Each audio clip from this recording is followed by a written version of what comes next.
हमारे चैनल को सब्सक्राइब करें और बेल आइकन दबाएं।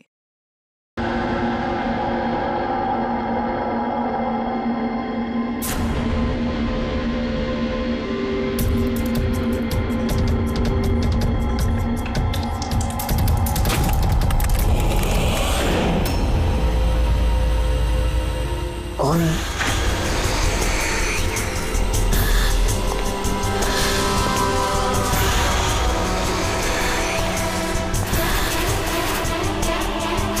कोई है?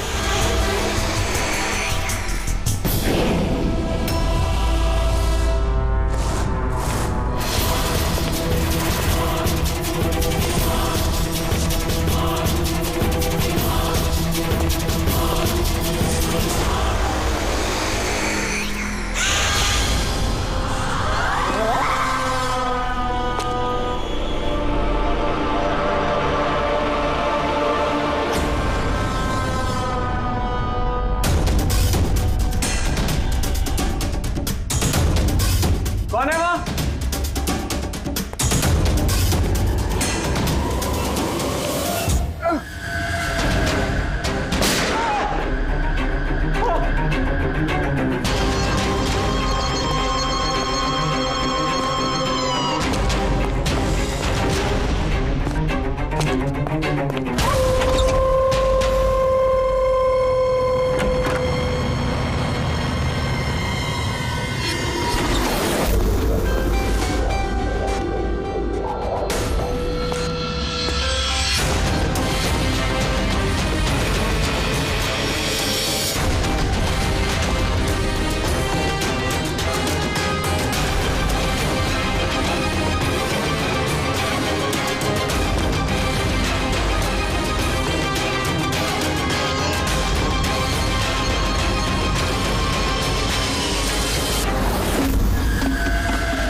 पैर पे भी गोली मारी है, हाथ पे भी।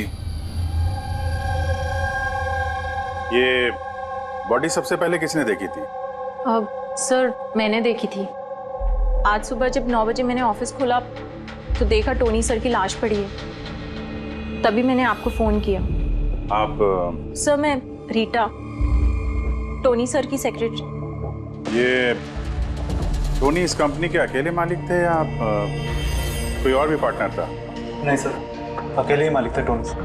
तो इनके बाद नेक्स्ट सीनियर ऑफिसर कौन है कंपनी का? Sir Rohit sir.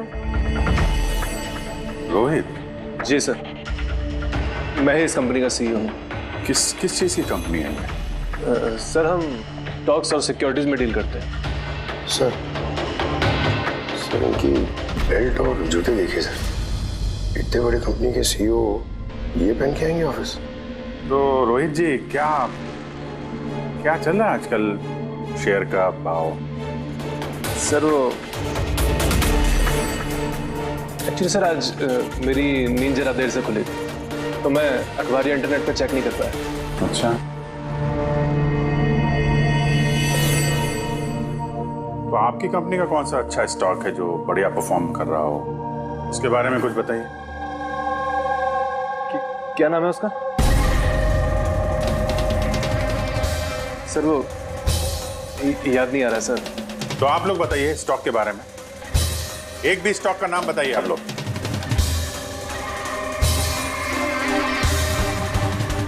क्या हो क्या रहा है यहाँ पे? हैं? देखो सच सच बताओ, वरना टोनी की मौत के जुर्म में सब लोग फंसोगे। सर सच में तो हम में से कोई भी यहाँ पे काम नहीं करता है। काम नहीं करता? क्या मतलब क्या है? मतलब सर हम सब लोग एक्टर्स हैं, फिल्मों में काम करना चाहते हैं। अरे मगर ये तो फाइनेंस कंपनी है, इसका फिल्मों से क्या लेना देना? सर फाइनेंस कंपनी तो सिर्फ नाम की है, यहाँ पर सर कोई काम नहीं करता। हम एक्टर को सिर्फ इसलिए रखा है ताकि हम यहाँ काम करने की एक्टिंग कर सके। मतलब यहाँ काम सिर्फ टोनी करता था और आप लोग एक्टिंग करते थे? एक्चुअली सर, टोनी सर से मिलने दिन में बहुत सारे क्लाइंट्स आते थे। हमारा काम बस इतना होता था कि उन्हें दिखाना कि ऑफिस में बहुत काम हो रहा है। ये टोनी क्या काम करता था?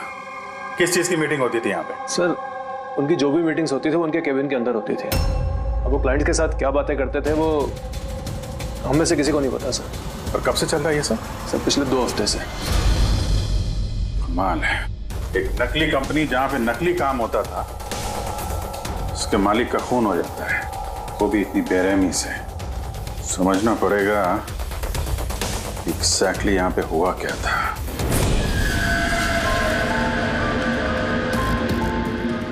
तो यहाँ पे टोनी को पहली गोली लगी है। अगर उसे गोली यहाँ लगी है तो वहां उसे भाग जाना चाहिए था।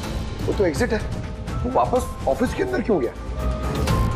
शायद खूनी इस तरफ होगा, बचने के लिए इधर भागा होगा। ये हैंडल पे भी खून है। वहां से अंदर आया और फिर वहां पे लेके गया उसको जहां पे खून हुआ। ब्लड ट्रेल इधर भी है। सर ये यहाँ देखिए, इतना सारा खून। लगता है यहाँ पे छुप के बैठा होगा बचने के लिए। और खूनी आया, उसके बाद उसको वहां ले गया जहां पे उसकी मौत हो गई। सर वो पानी का बॉटल सर, पानी लग रहा है सर। है तो पानी, बॉटल में खून। बॉटल हाथ में थी या उससे मारा?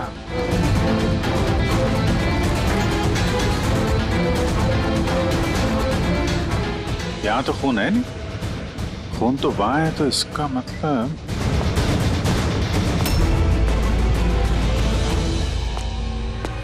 खून यहाँ पे है तो शायद ये बॉटल यहीं होगी। यहाँ पे छुपा होगा तो बॉटल हाथ में ली होगी बचने के लिए। यहाँ वहां जाते समय गिर गई।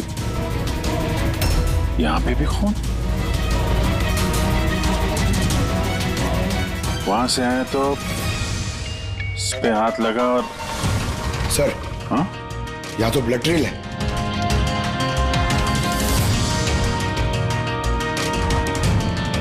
यहाँ पे क्या कर रहा था?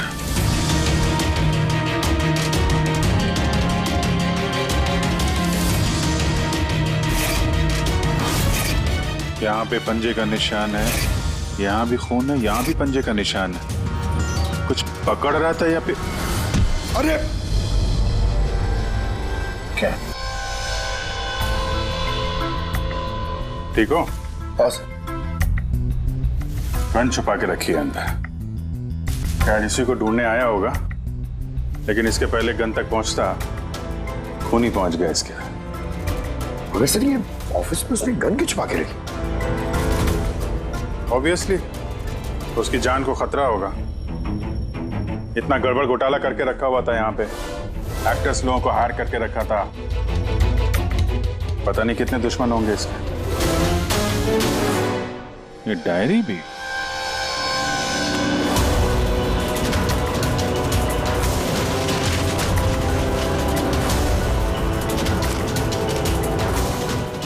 कोड जैसे लग रहा है ना सर। कोड वर्ड में लिखा है और डायरी को छुपा के रखा था। जरूर इसका टोनी के मौत के साथ कोई ना कोई कनेक्शन है।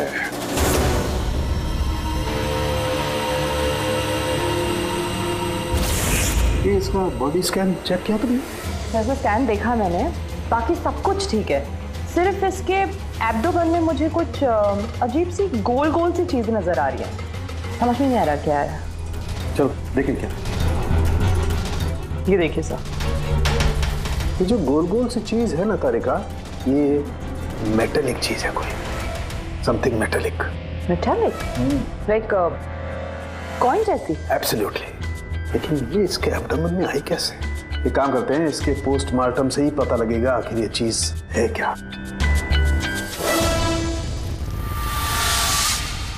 यस के टोनी के पेट में से ये 5 सिक्के निकले।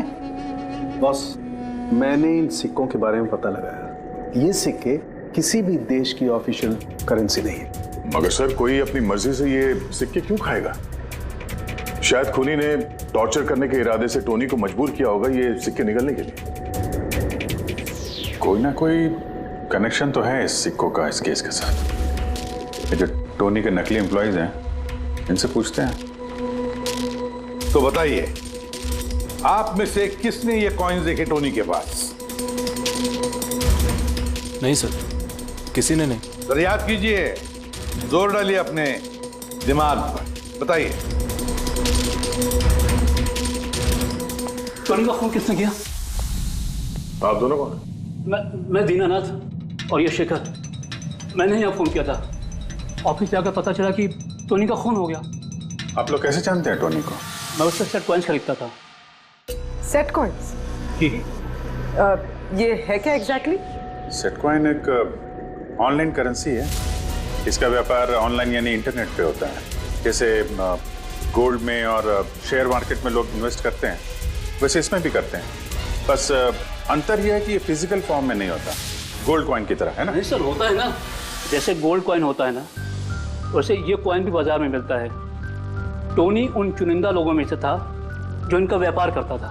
एक मिनट दीनानाथ जी, क्या ऐसी कॉइन्स आपने खरीदी थी टोनी से? हाँ सर, मैंने ऐसे ही 10 कॉइन्स खरीदे थे और एक कॉइन की कीमत 3 लाख रुपए थी। ये देखिए। माय गॉड, ये तो ठीक वैसे ही है सर। सर, आप लोगों को तो अंदाजा भी नहीं होगा कि ये कॉइन्स खरीद के कितने लोग करोड़पति बन चुके हैं। इनकी कीमत भी दुगनी हो चुकी है। मैं तो और भी खरीदना चाहता था, शेखर को बुलाया था ताकि ये भी इन्वेस्ट करे। दीनानाथ जी, आपके साथ धोखा हुआ है। जी हाँ, ये जो सेट कॉइन्स है ना, ये इंटरनेट करेंसी, ये सोने के सिक्कों की तरह बाजार में नहीं मिलती। आपके साथ झूठ बोला टोनी ने। मेरे सारे पैसे डूब गए, इन कॉइन्स की कोई कीमत नहीं रही।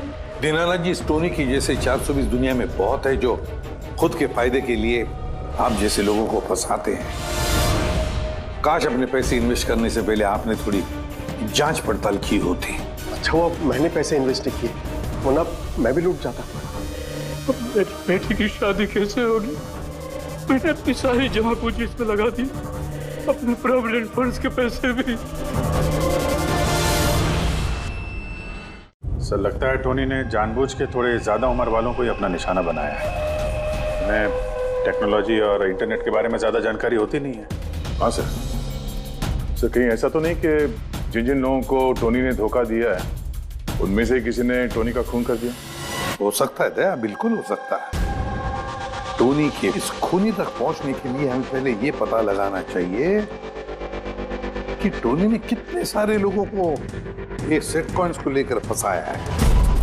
और फिर ये भी जानना बहुत जरूरी है कि टोनी के पेट में ये सेट कॉइन्स गए कैसे। सर, मैंने इस टोनी का पूरा इतिहास चेक किया। उसके पास कई नकली आईडी कार्ड्स थे, उस पर अलग अलग एड्रेसेस, अलग अलग फोन नंबर्स। सर, हमें तो ये भी नहीं पता है कि टोनी उसका असली नाम है भी या नहीं। और फिलहाल तो हमें ये भी नहीं पता सर कि ये सारे जुर्म उसने अकेले किए हैं या कोई पार्टनर भी है उसका। यानी जो कोड क्रैक हो जाए ना, वो कोड जो टोनी के ऑफिस वाले डायरी में मिला था, बहुत सारे सवालों का जवाब मिल जाएगा। सर, एक कोड क्रैक करने वाले एक्सपर्ट को हमने कांटेक्ट किया है, शायद बहुत जल्दी इसका हल निकाल लेगी वो। और ये जो टोनी का सारा ऑफिस स्टाफ आया था, ये जो एक्टर्स उसके ऑफिस में काम करते, उनको कैसे पता चला इस टोनी के बारे में? सर, एक अशोक नाम का कास्टिंग डायरेक्टर है, उसी ने ये सारे एक्टर्स भेजे थे टोनी के ऑफिस में। बस तो मिल लो इस अशोक से, मिल लो। सर कॉमेडी, रोमांस, हर इमोशन एकदम कूट कूट कर भरा है उसमें। क्या नहीं चलेगा? अच्छा ठीक है सर, मुझे थोड़ा टाइम दीजिए, मैं भी भेजता हूँ। ठीक है सर, ठीक है। अरे अशोक जी, मेरी फोटो भेज दीजिए ना।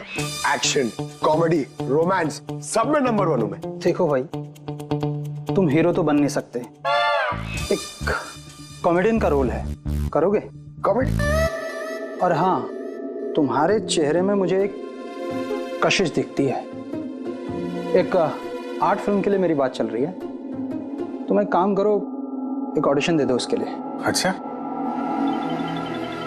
क्या रोल क्या है? रोल एक पुलिस वाले का है। अरे ये तो मेरे बाएं हाथ का खेल है। पुलिस वाले का रोल करने का तो बड़ा एक्सपीरियंस है मुझे।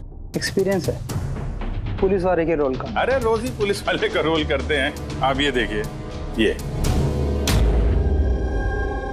सीआईडी असली है क्या? असली है, और जिस जेल में तुझे लेके जाएंगे ना, वो भी असली है। जेल? अब बजी दिमाग की घंटी। नहीं, कौन है ये? कौन है ये? हा? इसको एक्टर सप्लाई किए थे ना तूने, ऑफिस में काम करने की, एक्टिंग करने के लिए। भूल गया तू? सर आपको जरूर कोई गलतफहमी हुई है। देख, सीआईडी के सामने एक्टिंग करेगा ना तो बहुत भारी पड़ेगा तुझे। यही 11 एक्टर भेजे थे ना तुमने टोनी के पास?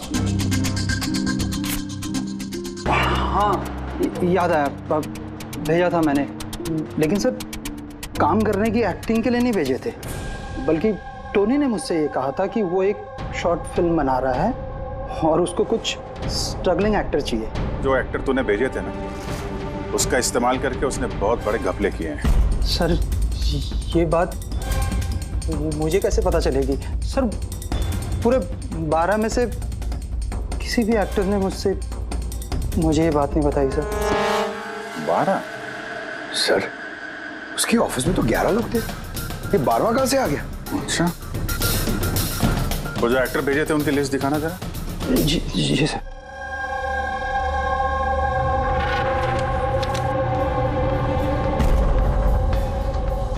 ये नया नाम है, ईशा कुमार। ये नहीं थी उस वक्त वहां पे। ये कहां गायब हो गई? सर इस केस में सवाल ज्यादा है, जवाब कम है, और वो कोड भी क्रैक नहीं हुआ अभी तक। सर रीना जी, आपने हमें यहाँ टोनी के घर पे क्यों बुलाया? और वो उन कोड्स का हल निकाल पाई या नहीं? काफी टेढ़ा कोड है सर, बिना साइफर के हल निकाल पाना नामुमकिन है। साइफर? ये साइफर क्या होता है? साइफर कोई ऐसी किताब या डायरी होती है जिनके अंदर इन खुफिया कोड्स का राज छुपा होता है। फ्रेडी, जैसे अंडरवर्ल्ड की दुनिया में ये चीजों के नाम को कोड्स में इस्तेमाल करते हैं, जैसे गन है उसे घोड़ा कहते हैं, और कौवा मतलब मोबाइल। तो ये सारे कोड्स एक साइफर में होते हैं। अगर ये साइफर मिल जाए तो सारे सवालों के जवाब मिल जाएंगे। सर मुझे लगता है ये टोनी इस साइफर को ऐसी जगह रखता होगा जहाँ से उसे वो आसानी से देख सकता हो या पढ़ सकता हो।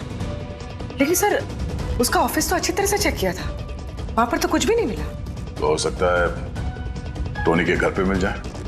ये देखिए सर, बड़ा अजीब सा निशान है इस पेपर पर। शायद ये निशान इस कोड का कोई अहम हिस्सा है। तो इस निशान का राज यहीं कहीं होना चाहिए। घर का एक कोना चेक करते हैं।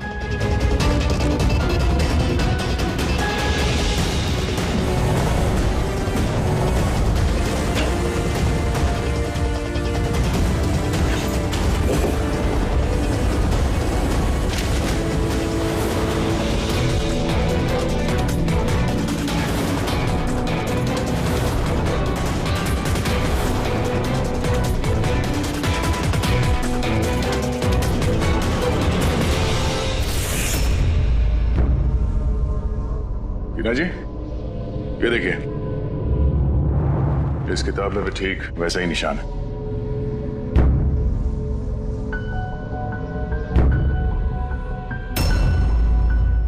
सर यही तो साइफर है। ये देखिए, इस पेज पर सिर्फ 7 सेंटेंसेस है और इसके हर सेंटेंस के फर्स्ट वर्ड को हम हाईलाइट करके देखते हैं।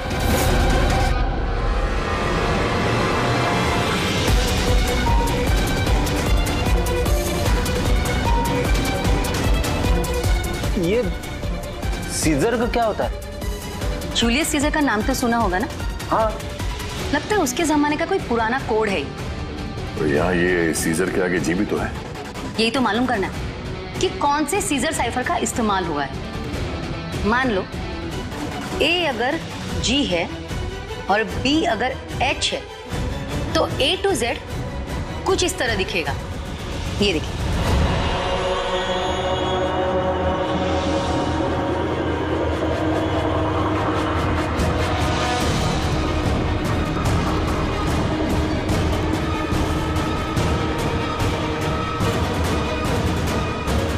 ये हो गया।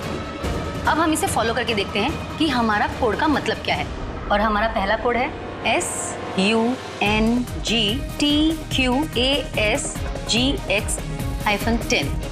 अब हम इसे मैच करके देखते हैं। SMUONHAN।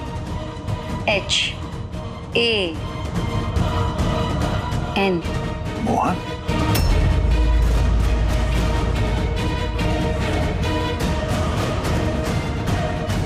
आपके पहले कोड का मतलब है मोहन कुमार 10। सर, इस मोहन कुमार नाम का तो कोई आदमी है ही नहीं इस केस में। अगर है ना तो ढूंढना पड़ेगा। ये बाकी के सारे जो कोड हैं उनको भी डिकोड करते हैं। प्लीज कुणाल, तुम समझने की कोशिश करो। मैं पंकज से बहुत प्यार करती हूँ। प्लीज तुम मेरे और पंकज के बीच कभी मत आना। सच? तुम मुझसे इतना प्यार करती हो? Cut cut cut. कौन हो आप लोग? बीच में आगे पूरा शॉट खराब कर दिए। एक मिनट। आप लोग शॉट बाद में लीजिएगा, हमें ईशा जी से कुछ बात करनी है। CID मुझसे? प्लीज चलिए आप लोग प्लीज। ये फोटोग्राफ देखिए। टोनी, इसे पहचान दिया आप? इसका खून हो गया। क्या? मगर कैसे? ज्यादा ओवर एक्टिंग करने की जरूरत नहीं है, कैमरा ऑफ है। तुम बताओ कैसे खून हुआ इसका? मैं कैसे बता सकती हूँ आपको इसका खून कैसे हुआ? जिस वक्त इसका खून हुआ सारे नकली एम्प्लॉय उसके ऑफिस में थे, सिवाय तुम्हारे। कहाँ थी तुम? नकली एम्प्लॉय? कौन से नकली एम्प्लॉय? सर ये आप लोग क्या बात कर रहे हैं? मुझे तो कुछ समझ में नहीं आ रहा। टोनी ने तुम लोगों को हायर किया था ना उसके ऑफिस में क्लर्क की एक्टिंग करने के लिए। उसने तो मुझे अपनी मंगेतर का रोल प्ले करने के लिए पैसे दिए थे, वो भी बस एक दिन के लिए। मंगेतर का? हाँ सर, उसके माँ बाबूजी आए थे उससे मिलने और वो उन्हें दिखाना चाहता था कि वो शादी करने वाला है और वो अपनी जिंदगी में बहुत खुश है। उसने तुमको तो बताया होगा ना अपने माँ बाप के बारे में, सारी इंफॉर्मेशन दी होगी। जी हाँ, बहुत कुछ बताया था ताकि कुछ गड़बड़ ना हो जाए और मुझे याद रहे कब कौन से डायलॉग बोलने हैं। उसके माँ बाप के बारे में जितनी भी इंफॉर्मेशन है तुम्हारे पास, एक एक चीज सब हमें बताओ। Thank you sir. Codes decode हो गए। हर कोड से एक नाम मिला है और नाम के आगे एक नंबर। जरूर ये वो लोग हैं जिनको टोनी ने सेट कॉइन्स बेचे थे, और ये नाम के आगे जो नंबर है इसका मतलब है किसके पास कितने सेट कॉइन्स हैं। जैसे ये मोहन ने ये 10 सेट कॉइन्स खरीदे थे, चिराग 6, विजय कुमार 8, एक्सेट्रा एक्सेट्रा। मतलब खूनी इनमें से ही कोई एक है? लगता तो ऐसे ही है। इन सारे बारातियों को ब्यूरो में बुलाओ सेट कॉइन्स के साथ। सर, मैंने टोनी को नहीं मारा। आपने मुझे बताया तब तो मुझे पता चला कि टोनी का मर्डर हो गया। कल रात तुम कहाँ थे? कल रात मेरे सर में दर्द था तो मैं कल रात 10 बजे ही सो गया था सर। अच्छा, और कौन है आपके घर में? मेरे घर में बस मैं हूँ सर, और मेरा एक बेटा है जो विदेश में नौकरी करता है। मैंने तो अपने रिटायरमेंट फंड के 15 लाख लगाए थे इसमें। अब मुझे ये समझ में नहीं आ रहा है कि मुझे कैसे वापस मिलेंगे। गन रखते हो ना तुम?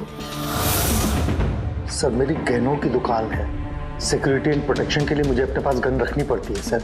सर, सब कुछ तो आपको बता चुका हूँ, अब मैं आपको और क्या बताऊँ? जब तक खूनी पकड़ा नहीं जाता हम तो सवाल पूछेंगे। इस डायरी में उन लोगों के नाम लिखे हुए हैं जिन्होंने उससे वो कॉइन्स खरीदी थी, सेट कॉइन। उन लोगों के नाम और जितने भी कॉइन्स खरीदे थे वो सब पूरा का पूरा रिकॉर्ड इसमें है। और इसमें जो जानकारी है उससे हम ये पता लगाएंगे कि आखिर आप लोगों में से वो खूनी कौन है। किसने कितने कॉइन खरीदे, इससे ये कैसे पता चलेगा खूनी कौन है? आसान है। खूनी ने अपने कुछ सिक्के गुस्से में आकर टोनी को निगलवा दिए। अब इस बही खाते के हिसाब से जिसके पास भी कम सिक्के निकलेंगे वही हमारा खूनी है। चलिए आप सब लोग अपने अपने सेट कॉइन्स के सिक्के गिनती करवाइए।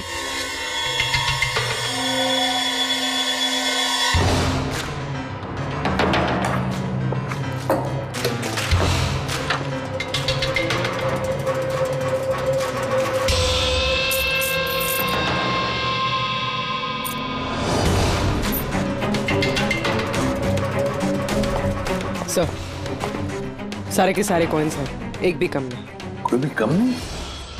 ये कैसे हो सकता है? अब तो यकीन हो गया ना आप लोग को कि हम निर्दोष हैं। अब ये क्या कहानी है सर? अगर ये सारे निर्दोष हैं तो फिर गुनहगार कौन है? ये तो अब टोनी के माता पिता ही बताएंगे। नहीं, ये नहीं हो सकता। हमारा बेटा नहीं मर सकता सर। आपको जरूर कोई गलतफहमी हुई है। हमारा बेटा तो अपने ईमान का इतना पक्का था कि वो किसी का 1 रुपया भी ना ले, और आप कह रहे हो उसने लोगों को ठगाया। मैं जानता हूं ये किसी भी माँ बाप के लिए सुनना आसान नहीं है, पर क्या टोनी की किसी के साथ कोई दुश्मनी थी? हाल फिलहाल में कोई लड़ाई झगड़ा हुआ हो? कैसा झगड़ा सर? वो तो इतना बिजी रहता था कि उसे हमसे मिलने का भी समय नहीं होता था। 3-3, 4-4 महीने बाद घर आता था वो। मिलने नहीं आता था? मतलब कि उसने कई जगह पर अपने ऑफिस खोल रखी थी। कहाँ और कहाँ पे ऑफिस था इसका? दिल्ली, पुणे। जिस शहर में ये टोनी रहा है कुछ ना कुछ घपला तो जरूर किया होगा उसने। कुंडली निकालो इसके पिछली जिंदगी की। सर, हाँ सर, दिल्ली और पुणे के police officers video conference call पे। गुड।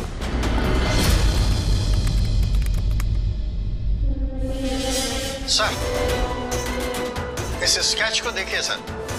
टोनी से इसकी शक्ल मिलती है। इस आदमी के खिलाफ 2 साल पहले यहाँ दिल्ली में FIR दर्ज हुई थी। कई लोगों के साथ में चिट फंड में इसने घोटाला किया था, लेकिन सर इसका नाम टोनी नहीं बल्कि अमर है। सर यहाँ पर उसका नाम प्रशांत था। पिरामिड स्कीम के नाम पर उसने लोगों को बड़े बड़े सपने दिखाए और कई लोगों के पैसे खा गया। बहुत लोगों ने उसके खिलाफ कंप्लेंट भी दर्ज की है। सारे शहरों में यही कारनामा किया सर इसने। एक शहर से बेईमानी का पैसा इकट्ठा करके दूसरे शहर को रवाना हो गया किसी और को टोपी पहनाने। इसका मतलब है इस टोनी के दुश्मन सिर्फ इसी शहर में नहीं बाकी शहरों में भी हैं। तो खूनी में से कोई हो सकता है। मतलब सर हर शहर से ऐसे लोगों की लिस्ट निकालनी पड़ेगी जिनके साथ धोखा हुआ है। सर यहाँ पर उसके खिलाफ कल्पेबल होमिसाइड की केस भी है। ये आलोक नाम के आदमी के उसने पैसे खा लिए थे।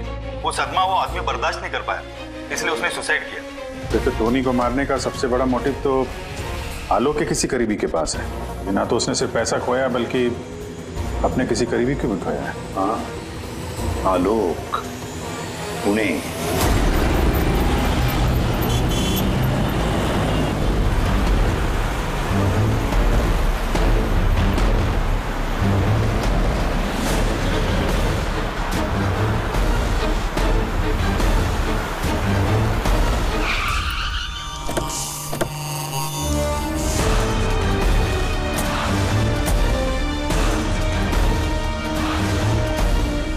लगता है आलोक की बीवी सरिता घर पे नहीं है सर। हाँ गया, आज सुबह से नहीं है। आज का पेपर और दूध। पंकज सर, जाके जरा पड़ोसियों से पूछताछ करो। Excuse me. जी, मैं ऑफिसर पंकज हूँ, CID मुंबई से। हेलो सर, मैं पूनम। हेलो, ये सरिता यहाँ रहती हैं? ये हाँ, कहीं हाँ। गई हुई है बाहर, आपको पता है? वो तो नहीं पता। क्यों? कोई प्रॉब्लम हो गई है? इनके घर की कोई एक्स्ट्रा चाबी होगी आपके पास? सर, हाँ, ये पूनम जी है, सरिता की नेबर।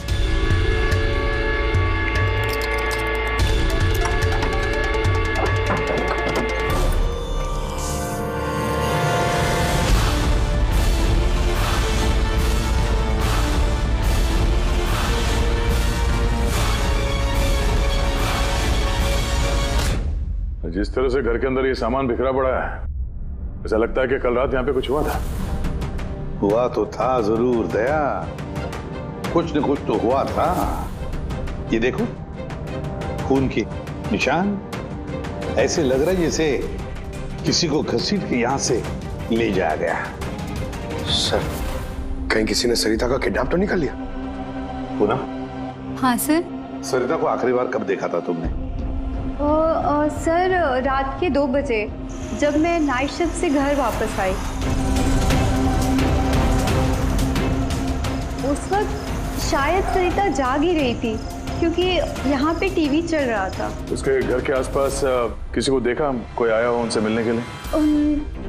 कुछ और तो नहीं, पर हाँ, एक वाइट कलर की वैन थी जो घर के बाहर खड़ी थी, पर सुबह वो वहाँ नहीं थी। तू उस वैन को पहले भी कभी देखा था यहाँ आसपास? नहीं, कभी नहीं। अच्छा, उसका नंबर याद है, नोट किया था? नंबर तो नहीं नोट किया, मैंने ध्यान नहीं दिया। अच्छा, तुमने कुछ शोर शराबा या झगड़ा वगैरह सुना उस वक्त? हाँ, आवाजें तो आ रही थी जोर जोर से, पर मुझे लगा कि शायद सरिता जाग रही है, टीवी देख रही है, तो मैंने उतना ध्यान नहीं दिया। अच्छा पूनम, ये जो तुमने लड़ाई झगड़े की आवाजें सुनी, कितने बजे थे? यही करीब 3 बज रहे होंगे। 3 बजे? तो सरिता का किडनैपिंग 3 बजे हुआ था। तो डेफिनेटली ये सरिता का किडनैपिंग और टोनी का मर्डर, इन दोनों का आपस में कोई ना कोई कनेक्शन है सर। 100% दया, कनेक्शन 100% है, पर इससे पहले कि सरिता को कुछ हो जाए उसे हमें बचाना होगा। और पंकज सर, ये व्हाइट वैन, सफेद वैन जो पूनम ने अभी अभी बताया, उस वैन की पूरी इंफॉर्मेशन चाहिए हमें, पूरी की पूरी इंफॉर्मेशन।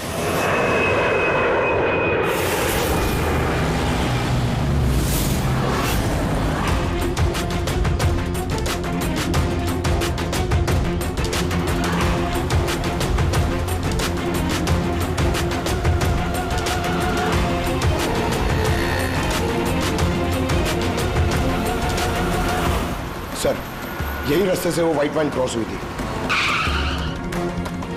ये रास्ता तो आगे हाईवे नंबर 15 से जाके मिलता है।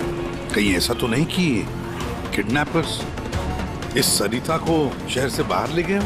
सर नहीं सर, क्योंकि वो आगे जो टोल नाका है उसमें गाड़ी क्रॉस नहीं हुई है। तो फिर जरूर किडनैपर ने सरिता को टोल नाका और सिग्नल के बीच में कहीं छुपा के रखा। तो सर, इस सिग्नल और टोल के बीच में कोई तो रास्ता होगा जो अंदर जाता है, और शायद किडनैपर्स का अड्डा वहीं कहीं आसपास होगा। हाँ, चलो देखते हैं कोई रास्ता है क्या।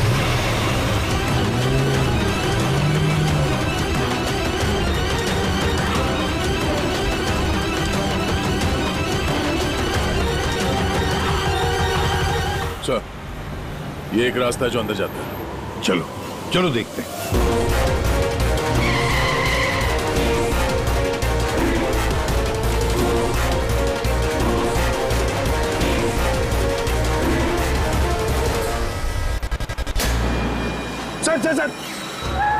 सर वो पीछे।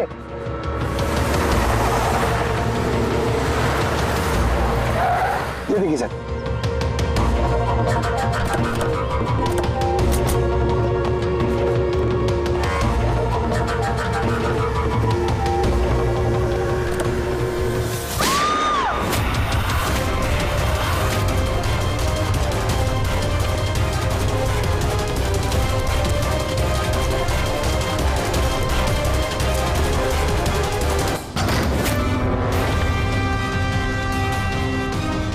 माय गॉड,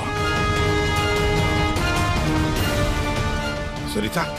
सर अंदर कोई नहीं है। तुम ठीक हो? सर लगता है खूनी गाड़ी लेके बाहर है। मैं देखता हूँ सर।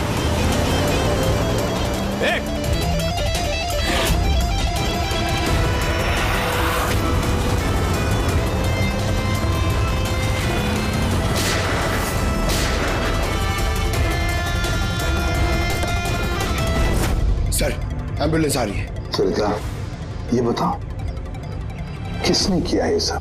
उसने मेरी आंखों में पट्टी बांध रखी थी, इसलिए उसका चेहरा भी नहीं देख पाई मैं। नहीं सर, निकल गया, गाड़ी का टायर पंचर करके गया वो। Damn it.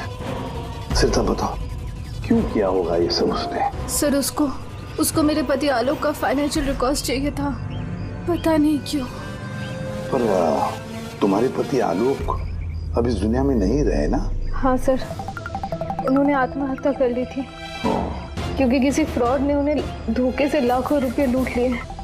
पर वो पैसे भी उनके नहीं थे सर, उन्होंने किसी से कर्जा लिया था, पर कर्जा ना चुकाने की वजह से उन्होंने सुसाइड कर ली सर।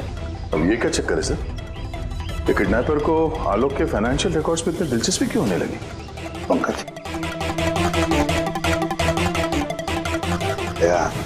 इस किडनैपर को दिलचस्पी इसलिए कि मुझे तो लगता है कि ये किडनैपर, ये खूनी भी वही है जिसने आलोक को पैसे दिए थे। और जैसे उसे पता चला कि आलोक इस दुनिया में नहीं रहा तो प्रॉब्लम आया, पैसे वसूल किससे करे। उसे पता चला कि आलोक का सारा पैसा टोनी के पास है, तो उसने टोनी को खत्म कर दिया। और फिर खुद पर इल्जाम ना आए, सारे सबूत मिटाने के लिए उसने सरिता को फोन किया और उसे पूछा कि आलोक का सारा फाइनेंशियल रिकॉर्ड कहां पर है। कौन हो सकता है ये? सरिता सर, एक काम कर सकती हो? हाँ सर। आलोक की फाइनेंशियल रिकॉर्ड्स हमें दे सकती हो?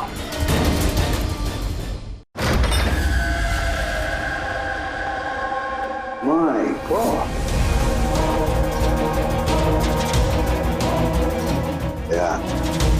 ये मुजरिम जो भी कोई है हमसे पहले यहाँ पहुंच गया और देखो लगता है सारे सबूत जलाकर राख करने की कोशिश की है उसने।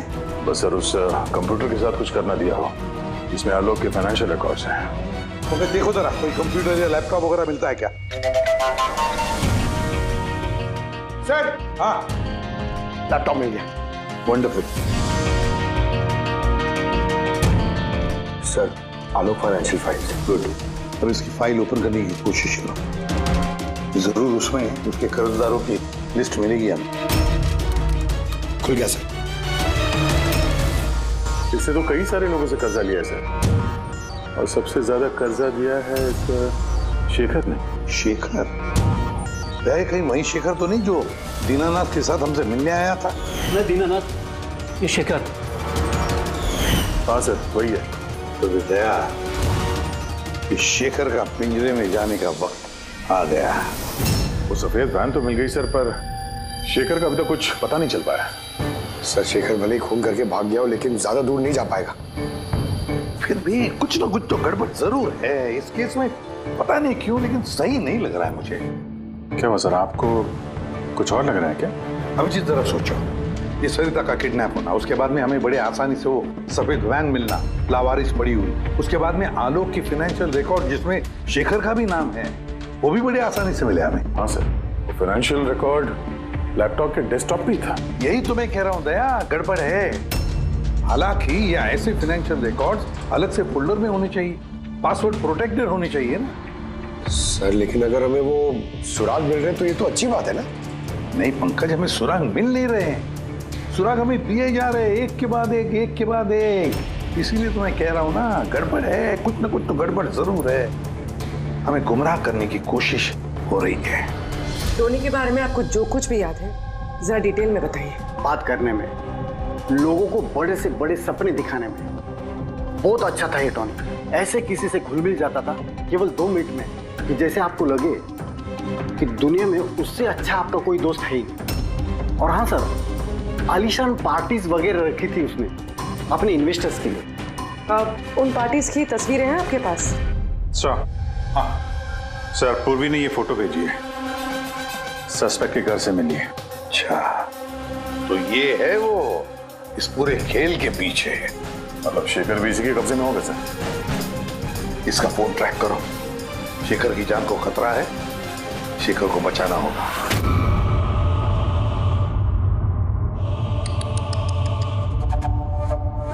अब तो तुम्हें भगवान भी नहीं बचा सकता शेखर। सीआईडी को सारे सबूत तुम्हारे खिलाफ मिले हैं, अब तो ये ट्रिगर दबाकर तुझे बस मार डालूंगी और उन सबको लगेगा कि तू देश छोड़ के भाग गया। नहीं, ऐसा मत करो प्लीज, मत मारो मुझे। मैं वाकई देश छोड़ के चले जाऊंगा। आपके बारे में मैं किसी को नहीं बताऊंगा। I promise. अरे शेखर, तुम समझ नहीं रहे हो, तुमने मेरा चेहरा देख लिया है। अब मैं तुम्हें छोड़ने की बेवकूफी तो करूंगी नहीं, इसलिए तुम्हें मरना पड़ेगा। मत मारो मुझे प्लीज, मत। कोई है? प्लीज बचाओ मुझे, बचाओ मुझे, कोई है? मुझे बांध के रखा यार। बचाओ।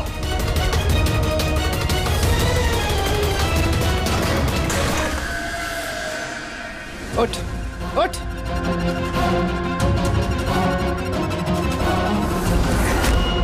सर, मैं रीटा, टोनी सर की सेक्रेटरी। तुम्हारा चेहरा तो हमने भी देख लिया था मिस रीटा। मैंने तो कोई सबूत, कोई गवाह कुछ नहीं छोड़ा था। तो आपको कैसे पता चला? इस फोटो के जरिए। तुमने हमसे कहा था कि तुम टोनी को पिछले 2 हफ्ते से जानती हो, तो फिर 2 साल पुराने इस फोटो में तुम क्या कर रही हो? ये बहुत कुछ कह गया। अब बताओ, तुमने अपने बॉस टोनी को क्यों मारा? टोनी मेरा बॉस नहीं था, मैं टोनी की बॉस थी। लेकिन तुम तो उसकी सेक्रेटरी बन के घूम रही थी, वो क्या था? वो सिर्फ और सिर्फ एक नाटक था, दुनिया को दिखाने के लिए। असल में सारा दिमाग मेरा था इसमें। टोनी को तो मैंने सिर्फ आगे रखा था ताकि कभी कानून हम तक पहुंचे तो टोनी पकड़ा जाए। तो फिर टोनी का खून करके अपने पैर पे कुल्हाड़ी क्यों मार ली? क्योंकि जब चींटी के पर निकल आते हैं तो उसके पंख काटने पड़ते हैं, और टोनी बहुत ही ज्यादा हवा में उड़ने लगा था, बहुत ही लापरवाह और ओवर कॉन्फिडेंट हो गया था। उसने दीनानाथ के साथ सेल्फी खींच के सोशल मीडिया पे डाल दी वो फोटो। तो तुम्हें डर लगा कि अगर वो फोटो सोशल मीडिया में चला गया तो जिन जिन शहरों में उसने 420 की है वहां कोई ना कोई उसे पहचान लेगा। हाँ, और उसके पेट में जो सिक्के थे वो सिक्के मैंने ही उसे निकलवाए थे, ताकि आप लोगों को लगे कि खून किसी ऐसे आदमी ने किया है जिसके साथ टोनी ने बेईमानी की है। और इसलिए तुमने सारे सबूत शेखर के खिलाफ कर दिए ताकि हम उसे अपराधी समझें। न जाने कितनी जिंदगियों के साथ खेला है तुमने। देश भर में न सिर्फ लोगों के पैसे चुराए बल्कि उनकी खुशियां, सपने सब छीन लिए। कड़ी से कड़ी सजा मिलेगी तुम्हें इस जुर्म के लिए। For more updates, subscribe to our channel, click the show links and enjoy watching the videos.